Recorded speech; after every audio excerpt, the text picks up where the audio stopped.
नमस्कार, मैं हूं ज्योति शर्मा और आप मेरे साथ देख रहे हैं आप टॉक। दोस्तों, ये डॉक्यूमेंट्री सीरीज का सफर हमने साथ मिलकर तय किया है। चैप्टर 1 में हमने देखा एक स्टूडेंट का दर्द, उसकी मेहनत और उसके टूटते हुए सपने। चैप्टर 2 में हमने देखा कैसे एक पेपर लीक ने पूरे देश में गुस्सा भरा और कैसे एक अदालती टिप्पणी ने सीजेपी जैसा नया आंदोलन खड़ा कर दिया। चैप्टर 3 में हमने जाना सोनम वांगचुक कौन है और वैसे आंदोलन का हिस्सा कैसे बने। चैप्टर 4 में हमने देखा उनका फास्ट जो हफ्तों तक चला और कैसे दिल्ली में चलो संसद मार्च शुरू हुआ। और चैप्टर 5 में हमने देखा कि सरकार ने क्या क्या कदम उठाए, कैसे एजुकेशन मिनिस्टर के इस्तीफे व नए नेतृत्व के साथ एक रास्ता निकला। अब इस आखिरी चैप्टर में हम पीछे मुड़कर देखते हैं और पूछते हैं कि इस पूरी कहानी ने हमें क्या सिखाया। इस पूरे घटनाक्रम के बाद एग्जामिनेशन सिस्टम को लेकर नए कानून और फास्ट ट्रैक कोर्ट्स की बात सरकार ने दोहराई है। एक नए एजुकेशन मिनिस्टर ने कामकाज संभाल लिया है।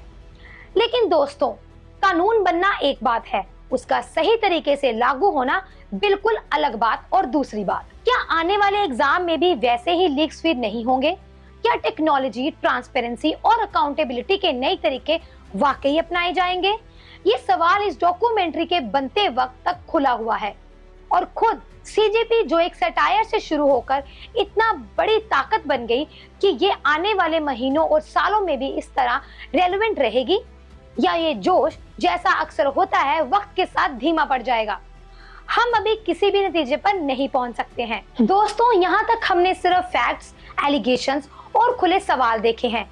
पूरी डॉक्यूमेंट्री में हमने कोशिश की है कि हम किसी एक पक्ष, ना सरकार, ना सीजेपी, ना वांगचुक का पक्षपात ना करें। लेकिन डॉक्यूमेंट्री के आखिर में कभी-कभी अपनी बात रखना भी जरूरी होता है।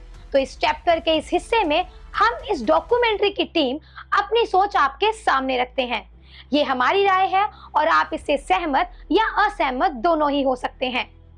सबसे पहली बात, हम स्टूडेंट के साथ खड़े हैं। जो दर्द हमने चैप्टर 1 में दिखाया था, रातों की नींद गंवाना, सालों की मेहनत और एक एग्जाम पर पूरी जिंदगी दांव पर लगाना, वह दर्द सच है।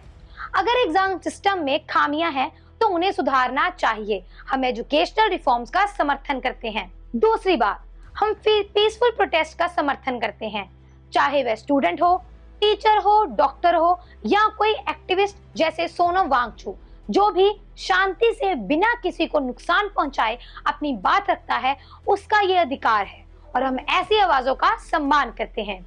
लेकिन दोस्तों, हम उन प्रोटेस्ट का समर्थन नहीं करते हैं जहां लोगों को चोट पहुंचती है, जहां दुकानों और कारोबारों को बंद करना पड़ता है या जहां आम जनता को परेशानी झेलनी पड़ती है।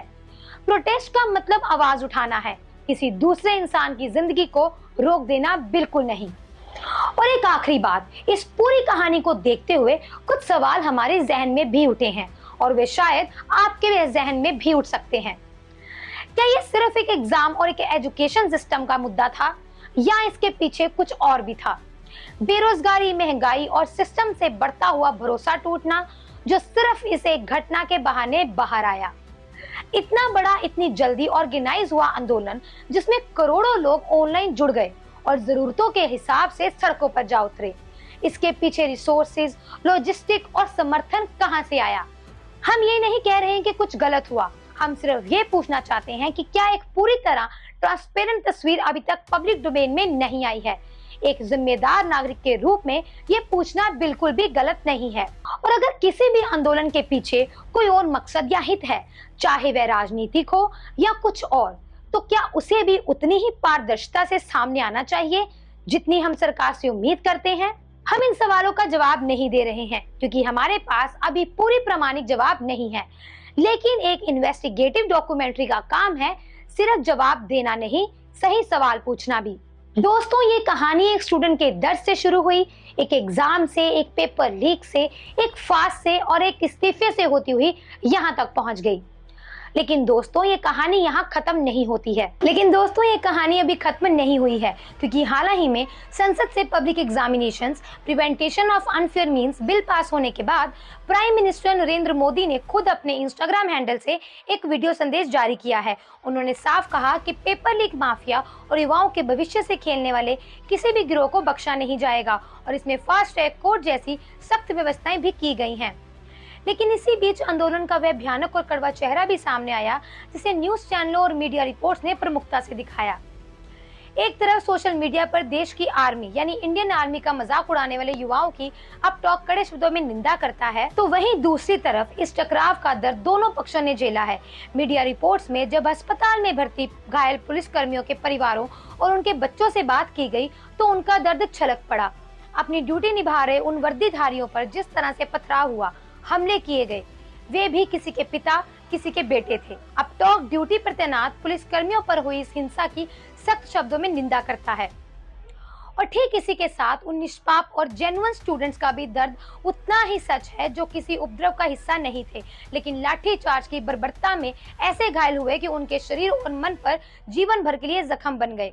अब टॉक मासूम छात्रों पर हुए बल प्रयोग का भी कतई समर्थन नहीं करता, चाहे हाथ में किताब लिए छात्र हो या वर्दी पहने पुलिसकर्मी। जब हिंसा होती है तो नुकसान सिर्फ इंसानियत और देश का होता है, और यही वजह है कि हम कहते हैं ये लड़ाई अभी अधूरी है, क्योंकि जब तक अगला एग्जाम पूरी तरह से निष्पक्ष और पारदर्शी माहौल में नहीं हो जाता, जब तक अगला पेपर लीक ना हो, इसकी ठोस गारंटी नहीं मिल पाती, और जब तक हर मेहनती छात्र को ये भरोसा ना मिल जाए कि उसकी दिन रात की तपस्या का पूरा ईमानदार मोल मिलेगा, तब तक ये कहानी ऐसे ही चलती रहेगी। हमारी तरफ से इतना ही। अगर ये पूरी सीरीज आपको सोचने पर मजबूर कर पाई तो हमारा मकसद पूरा हुआ। तो दोस्तों, सवाल पूछते रहिए, जवाब ढूंढते रहिए, और सबसे जरूरी बात, शांति और संवेदना के साथ एक दूसरे की बात सुनते रहिए। मैं हूं ज्योति शर्मा, अब टॉक से मिलूंगी अगली कहानी के साथ। धन्यवाद।